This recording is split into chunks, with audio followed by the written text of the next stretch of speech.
అసలు sunflower oil తయారు చేయడానికి వాళ్ళు సన్ఫ్లవర్ గింజలు వాడుతున్నారా? పల్లి ఆయిల్ తయారు చేయడానికి పల్లి గింజలు వాడుతున్నారా? అసలు మీరు వెరిఫై చేశారా? నువ్వుల నూనె తయారు చేసే నువ్వులు వాడుతున్నారా? ఉంటే అసలు ఆ కాస్ట్కి మీరు ఎలా ఇవ్వగలుగుతున్నారు? ఎవరైనా వెరిఫై చేశారా మీరు? చెప్పండి.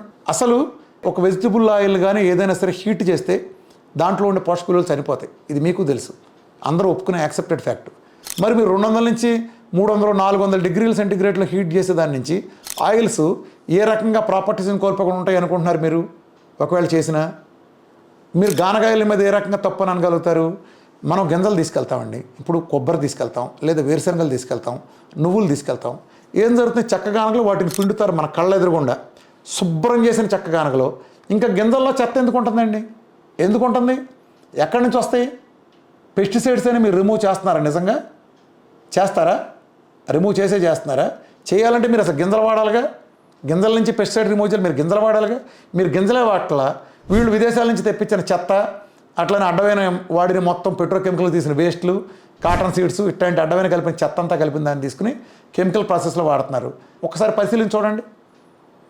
వాళ్ళకి ఎంతో అంత పొగ్గొట్టాలతో ఏం ప్రాసెస్ చేస్తున్నారు?